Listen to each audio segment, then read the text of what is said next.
व्यक्ति का दिमाग ठीक से काम ना करे तो वह इस दुनिया में जीवन जीने के लायक भी नहीं रह पाता है। सभी जीवित प्राणियों में दिमाग अथवा मस्तिष्क जन्म से होता है और इसका विकास उम्र के साथ होता रहता है। लेकिन कई बार हमसे जीवन में कुछ ऐसी गलतियां या आदतें बन जाती हैं जो हमारे दिमाग को कम जोर करती हैं, और इन आदतों के लिए कोई और नहीं बल्कि हम स्वयं जिम्मेदार होते हैं। दोस्तों, गौतम बुद्ध की शिक्षा हर किसी के जीवन को नई दिशा दे सकती है। अगर आप भी इसे मानते हैं तो कमेंट्स में नमो गौतम बुद्धाय लिखना मत भूलिए। एक समय की बात है, बुद्ध अपने कुछ शिष्यों के साथ यात्रा पर थे। चलते चलते वे एक जंगल के किनारे पहुंचे और अंधेरा भी छाने लगा। गौतम बुद्ध और उनके शिष्यों ने निर्णय लिया कि आज की रात्रि वे यहीं पर बिताएंगे और कल सुबह होते ही आगे की यात्रा पर निकलेंगे। उन सभी शिष्यों में से बुद्ध के एक प्रिय शिष्य भी थे जो कि कद में नाटे और बहुत भोले भाले थे। सभी शिष्यों में से इस शिष्य की आदत बिल्कुल अलग थी। जहां सभी लोग 7 से 8 घंटे की नींद लेते थे, ये महाशय केवल 3 घंटे ही सोते थे। इनका मानना था कि जो लोग अधिक सोते हैं वह आलसी होते हैं। गौतम बुद्ध के इस शिष्य को भोजन करना बहुत अधिक पसंद था। जब वे भोजन करने बैठते थे तो अन्य सभी शिष्यों के हिस्से का भी भोजन कर लेते थे। इसी प्रकार उनकी कई ऐसी आदतें थीं जो अन्य शिष्यों को परेशानी में डाल देती थी। उस रात्रि जब गौतम बुद्ध और उनके शिष्यों ने जंगल के किनारे पर पड़ाव डाला, तब दूर दूर तक पानी की कोई व्यवस्था नहीं दिख रही थी। इस बार पानी खोजकर लाने की जिम्मेदारी बुद्ध के उन भोले भाले शिष्य को दी गई। महाशय मटका लेकर पानी की खोज में निकल पड़े। इनका शरीर पहले से थका हुआ था। काफी सोच विचार करते करते और चलते चलते आखिरकार इन्हें तालाब दिख गया। इन्होंने तालाब से मटके में पानी भरा और पानी लेकर जैसे ही आगे बढ़े वहीं पर मूर्छा खाकर गिर पड़े। उधर गौतम बुद्ध और उनके अन्य शिष्य उनकी प्रतीक्षा करते रहे। जब प्रतीक्षा में पूरी रात्रि बीत गई, तब अगली सुबह गौतम बुद्ध स्वयं अन्य शिष्यों के साथ अपने उस शिष्य की खोज में निकल पड़े जो रात से वापस नहीं लौटे थे। सभी लोग उन्हें खोजते हुए तालाब के पास पहुंचे और मूर्छित हुए शिष्य को होश में लाने का प्रयास किया। जब वह शिष्य होश में आए और गौतम बुद्ध को अपने सामने देखा तो चौंक गए। उन्हें कुछ भी याद नहीं था कि वह तालाब के पास क्या कर रहे हैं। उनके इस व्यवहार को देखकर अन्य सभी शिष्य उन पर हंसने लगे और उन्हें मंद बुद्धि कहकर चिढ़ाने लगे। वह भोले भाले शिष्य वहीं पर रोने लगे और कहने लगे कि हाँ, मैं मंद बुद्धि हूँ। तब गौतम बुद्ध ने सभी को शांत कराया और अपने शिष्य को समझाते हुए बोले कि हम सभी ने देखा है, तुम्हारी आदतें अन्य मनुष्यों से बिल्कुल अलग हैं। तुम बहुत कम सोते हो और बहुत अधिक खाते हो। मैंने तुम्हारे अंदर एक नकारात्मक जीव को महसूस किया है जो तुम्हारे दिमाग को दिन रात कमजोर कर रही है। तब वह शिष्य और अधिक तेज से रोने लगे और कहने लगे कि गुरुदेव, अब आप भी मुझे मंद बुद्धि कह रहे हैं। तब गौतम बुद्ध ने कहा कि नहीं, ऐसा नहीं है। तुम एक होशियार और बुद्धिमान मनुष्य हो, किंतु तुमने कुछ ऐसी आदतों को पाल रखा है जिसके कारण तुम्हारा दिमाग कमजोर हो रहा है। तब शिष्य ने कहा कि हे गुरुदेव, ऐसी कौन सी आदतें खोंदे जिनसे मनुष्य का दिमाग कमजोर होता है।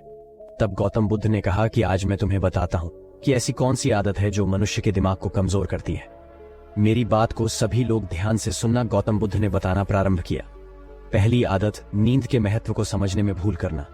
कई ऐसे व्यक्ति होते हैं जो नींद को गंभीरता से नहीं लेते हैं। उनका यह मानना होता है कि ज्यादा सोना समय की बर्बादी होती है। यदि वे कम सोएंगे तो अधिक कार्य कर पाएंगे और अधिक सक्रिय रहेंगे, जबकि यह सोचना बिल्कुल गलत है। नींद हमारे शरीर की एक मुख्य आवश्यकता है। दिन भर काम करने के बाद जब शरीर थक जाता है तो उसे कम से कम 7 से 8 घंटे की नींद की आवश्यकता पड़ती है। तभी जाकर वह अगले दिन के लिए सक्रियता से तैयार हो पाता है। कम सोने वाले व्यक्तियों की मानसिक क्षमता भी कमजोर मानी जाती है। इसलिए दिमाग को तरोताजा और तेज रखना है तो रोज 7 से 8 घंटे जरूर सोए। दूसरी आदत, आवश्यकता से अधिक भोजन करना। कई व्यक्ति ऐसा सोचते हैं कि एक ही जीवन मिला है, इसलिए इसे खाने पीने और मौज करने में बिताना चाहिए, और इसी सोच के कारण वह आवश्यकता से अधिक खाना खाने लगते हैं। ना तो उनके खाने में किसी प्रकार की कोई गुणवत्ता होती है और ना ही वह कभी खाने की मात्रा पर ध्यान देते हैं। कई लोगों को लगता है कि अधिक खाने से शरीर को अधिक ताकत मिलती है, जबकि ऐसा कुछ नहीं है। अधिक खाने से शरीर में केवल बीमारियां ही लगती हैं। कभी पाचन संबंधी बीमारी तो कभी शरीर का मोटापा। यह सब कुछ खाने की गलत मात्रा और उसकी गुणवत्ता के कारण ही होता है। जब व्यक्ति का शरीर बीमार रहेगा तो इसका असर दिमाग पर भी होगा। इसलिए अपने दिमाग को तेज रखने के लिए सही मात्रा में और सही गुणवत्ता वाला भोजन करना चाहिए। तीसरी और खास आदत, खुद को कार्य करने की मशीन समझना। इस संसार में कई ऐसे व्यक्ति हैं जो दिन रात काम के पीछे भागते रहते हैं और इस बीच ना तो वे अपने शरीर को आराम देते हैं और ना ही कभी अपने परिवार को समय देते हैं। ऐसी आदतों से उनके जीवन में तनाव बढ़ जाता है और एक दिन ऐसी थकान हो जाती है कि फिर वह पहले के जितना सक्रिय नहीं हो पाते हैं। इसलिए अगर आप भी खुद को कार्य करने की मशीन समझ रहे हैं तो आप अपने शरीर को खराब करने के साथ साथ अपने दिमाग को भी खराब कर रहे हैं। इस आदत को आज ही खत्म करें और एक सामान्य जीवन जितनी आवश्यकता है उतना ही कार्य करें। चौथी आदत, बुरी आदतों की भरमार रखना। कई व्यक्तियों में आलस्य इतना अधिक होता है कि वह किसी भी काम को ठीक से नहीं कर पाते हैं।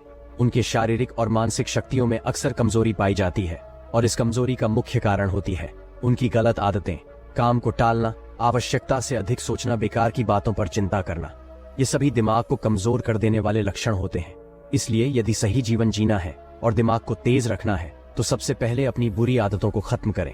पांचवी आदत, खुद की बुराई और कमजोरी देखना। कई बार व्यक्ति के सामने ऐसी परिस्थितियां आ जाती हैं जिनमें वह खुद को असहाय और कमजोर अवस्था में पाते हैं, लेकिन इस अवस्था से निकलने के स्थान पर वह स्वयं को ही कमजोर मानने लग जाते हैं। खुद की बुराई करना और खुद को कमजोर देखना इंसान की सबसे बड़ी गलती होती है। यह कार्य जीवन में कभी नहीं करना चाहिए क्योंकि यह आपके जीवन की प्रगति में बाधा बनती है। इससे आपके मानसिक स्वास्थ्य को हानि पहुंचती है, आत्मविश्वास में कमी आती है। अपने दिमाग को तेज बनाए रखने के लिए खुद की बुराई कभी दूसरों के सामने नहीं करनी चाहिए या स्वयं की बुराई कभी नहीं करनी चाहिए। स्वयं को सकारात्मक बातें बोलनी चाहिए ताकि दिमाग सही दिशा में कार्य कर सके। छठी आदत, दिमाग में अतीत की नकारात्मक बातों को इकट्ठा रखना। कई बार व्यक्ति के जीवन में कुछ ऐसी अप्रिय घटनाएं हो जाती हैं जिन्हें वह चाहकर भी नहीं भुला पाते हैं, लेकिन एक सत्य यह भी है कि आप पीछे के समय में जाकर उस घटना को नहीं बदल सकते हैं। वह समय तो बीत चुका है और उसका जो भी प्रभाव आपके जीवन पर पड़ने वाला था वह पड़ चुका है। तो फिर दिमाग में अतीत की यादों को रखना कूड़ा इकट्ठा करने के समान ही होता है। जब अधिक कूड़ा इकट्ठा हो जाता है तो उसमें से बदबू आने लगती है और वह सड़ने लगते हैं। दिमाग के साथ भी कुछ ऐसा ही है। आप जितना अधिक पुरानी बातों को और नकारात्मक बातों को इकट्ठा रखेंगे वह आपको उतना ही अधिक परेशान करेगी। इसलिए जीवन में हमेशा आगे की ओर देखना चाहिए और पुरानी बातों से जितना जल्दी हो सके पीछा छुड़ाना चाहिए। सातवीं आदत, दूसरों से अधिक उम्मीदें रखना। संसार में एक से एक दयालु और सच्चे व्यक्ति हैं जिन्होंने सभी की सहायता की है, किंतु कई बार हम अपने आचरण के कारण दूसरों से भी आशाएं लगा लेते हैं कि वह भी हमारी सहायता करेंगे, और जब वह हमारी सहायता नहीं करते हैं तो हमें कष्ट पहुंचता है।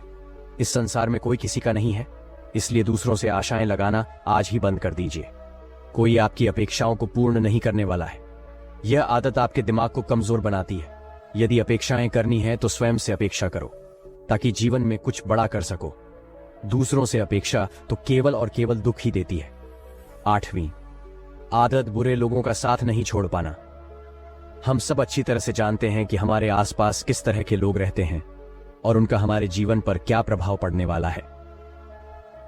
जब कभी आपको लगे कि किसी का साथ आपको नुकसान पहुंचा रहा है या आपके जीवन को प्रभावित कर रहा है तो उसे वहीं पर समाप्त कर देना उचित होता है, क्योंकि बुरे लोग आपको कष्ट और नकारात्मकता के अलावा कुछ नहीं देने वाले हैं।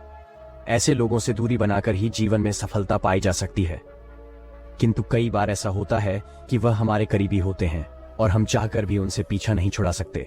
भले ही हम उन्हें अपने जीवन से निकाल नहीं सकते, लेकिन उनसे दूरी बनाकर अवश्य रह सकते हैं। बुरे लोग आपके दिमाग को प्रभावित करते हैं, इसलिए दिमाग को सही रखने के लिए ऐसे लोगों के संपर्क में बिल्कुल ना रहे। नवीं आदत, स्वयं की गलतियों को अनदेखा करना। कई बार व्यक्ति से यदि कोई गलती हो जाए तो वह उसे पूरी तरह से अनदेखा करते हैं और जिम्मेदारी लेने से बचते हैं, जबकि यह आदत आपके जीवन को असफलता की ओर ले जाती है। कभी भी यदि आपसे गलती हो जाए तो उसे पूरे मन से स्वीकार कर लेना चाहिए, साथ ही क्षमा मांग लेनी चाहिए। इस संसार में पश्चाताप से बड़ी कोई क्षमा नहीं होती है। यदि गलती करने के बाद आपको सच्चे दिल से पश्चाताप है तो उसका पाप आपको कभी नहीं लगता। जो व्यक्ति जिम्मेदारी लेने से डर लड़ते हैं वह दिमाग से कमजोर होते हैं, जबकि सच्चाई के साथ सभी का सामना करने वाला व्यक्ति अधिक हिम्मती और दिमाग से तेज होता है। 10वीं आदत, अपनी असफलताओं के लिए दूसरों को जिम्मेदार मानना। सफलता और असफलता एक ही सिक्के की दो पहलू हैं। दोनों ही परिस्थितियों में हमें स्वयं इस बात का आकलन करना चाहिए कि यह सफलता या असफलता हमारे जीवन की महत्वपूर्ण घटना है और इसकी सारी जिम्मेदारी हमारी है। कई बार यदि हम किसी काम में असफल हो जाते हैं तो हम उसके लिए अपने माता पिता, गुरु इत्यादि को जिम्मेदार मानने लगते हैं। ये आदतें आपके दिमाग से कमजोर बनाती हैं। कभी भी अपनी असफलता के लिए दूसरों को जिम्मेदार नहीं बनाना चाहिए, बल्कि स्वयं की मेहनत पर विश्वास रखना चाहिए। इस प्रकार बुद्ध ने उस व्यक्ति को ऐसी आदतें बताई जो उसके दिमाग को दिन रात कमजोर कर रही थी। उस व्यक्ति ने सच्चे मन से बुद्ध को बताया कि हाँ, यह सब उसकी आदतें हैं और वह अपनी इन गलत आदतों के लिए स्वयं को जिम्मेदार मानता है। साथ ही वह वादा करता है कि वह इन सभी गलत आदतों से छुटकारा पाने के लिए पूरा प्रयास करेगा। तो दोस्तों, अब हम बात करेंगे दिमाग को तेज कैसे करें। दोस्तों, आपने सुना होगा कि इस दुनिया में वही लोग बहुत आगे बढ़ पाते हैं जिनका दिमाग तेज होता है।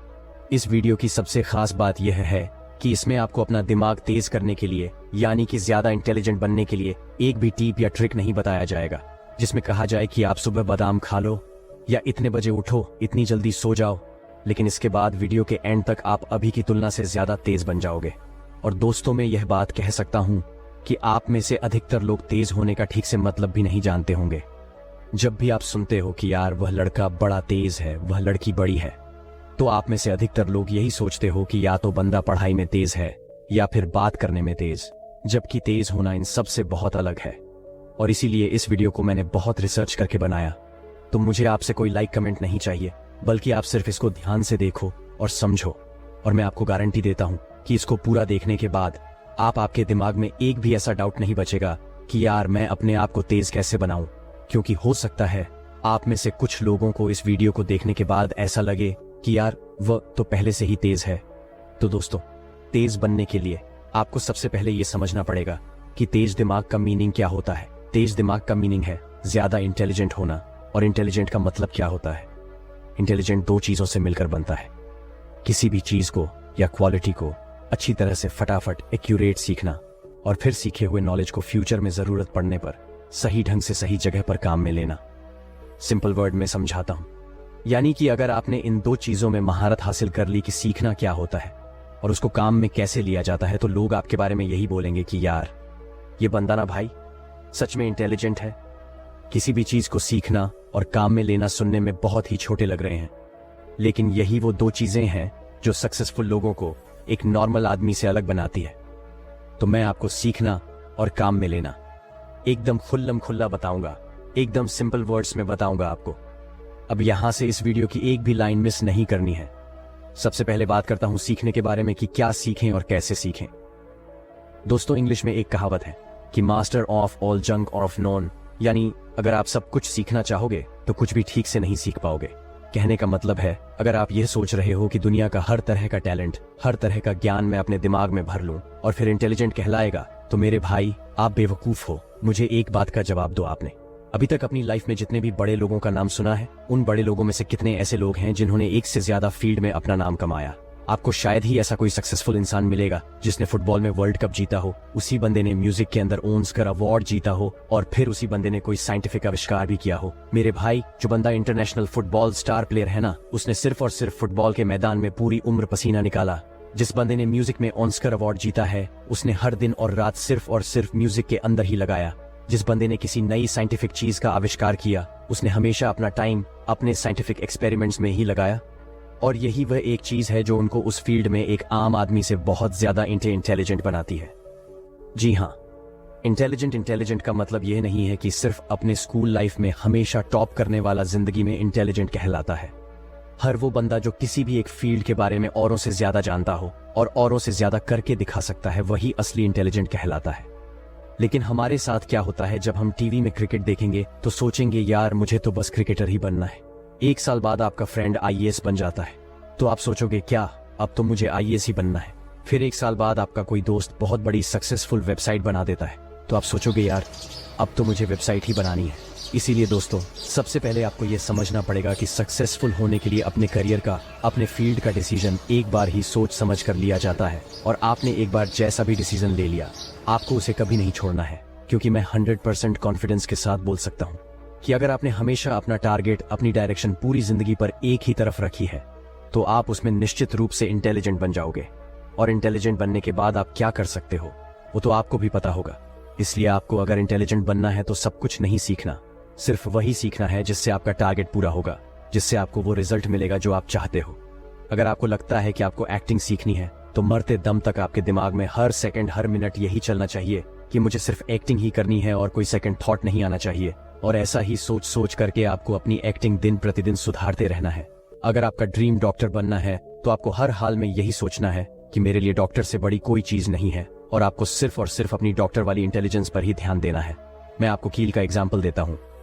कोई भी कील आगे से जितनी नुकीली होगी वह उतनी ही आसानी से और उतनी ही अंदर तक दीवार में चली जाएगी। तो कील के नुकीले सिरे का मतलब है आपका जो भी फील्ड है, आपकी लाइफ का जो भी टारगेट है, या जो आपने सोचा है कि मुझे यही करना है, आपको सिर्फ उसी पर ही ध्यान देना है, उसी को शार्प करना है, उसी को परफेक्टली सीखने की कोशिश करना है।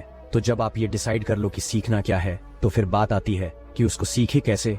आपको एक बहुत ही सिंपल तरीका बताता हूँ।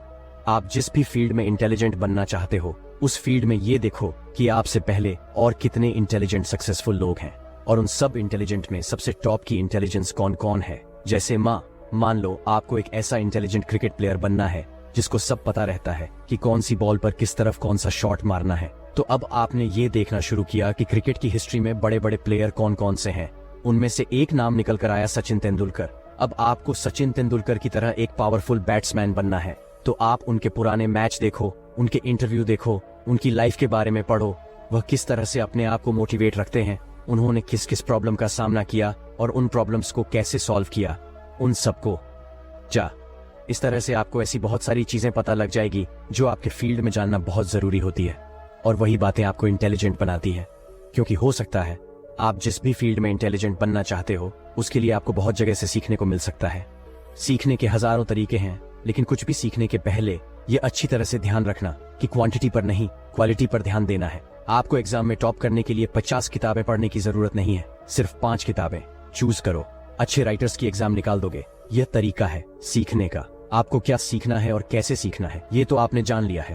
तो अब आप 50 पर इंटेलिजेंट बन जाओगे। बाकी के 50 पर इंटेलिजेंट तब बनोगे जब सीखे हुए को ठीक तरीके से अप्लाई करोगे, काम में लोगे। तो जब आपको ये लगे कि यार मैंने काफी सीख लिया है, अब टाइम आ गया कि उसको यूज कैसे करें, कहाँ करें। तो जैसे मानो क्रिकेटर वाला एग्जाम्पल वापस लेते हैं कि आपकी नेट प्रैक्टिस पूरी हो गई, अब टाइम आपके रियल मैच का या आपकी पढ़ाई पूरी हो गई, अब टाइम है एग्जाम का। तो अब आपकी मेहनत को काम में कैसे लें। आपको सबसे पहले अपने आप को वर्तमान में रखना है। आपने क्रिकेट की प्रैक्टिस बहुत अच्छी की, लेकिन रियल गेम के टाइम आपका ध्यान पिछले मैच की कमजोर परफॉर्मेंस पर जा रहा था। आपने एग्जाम की तैयारी बहुत अच्छी की, लेकिन आपका ध्यान रिजल्ट पर जा रहा था कि रिजल्ट में डाउन हो गया तो पापा बहुत मारेंगे। यानी कि आप में वह कैपेबिलिटी है, लेकिन आप उस टाइम पर फोकस नहीं कर पा रहे। और जब इतनी प्रैक्टिस करने के बाद भी आप एग्जाम में फेल हो जाते हो, तो कोई आपको इंटेलिजेंट बोलेगा? नहीं बोलेगा ना। तो आपको प्रेजेंट में रहना है।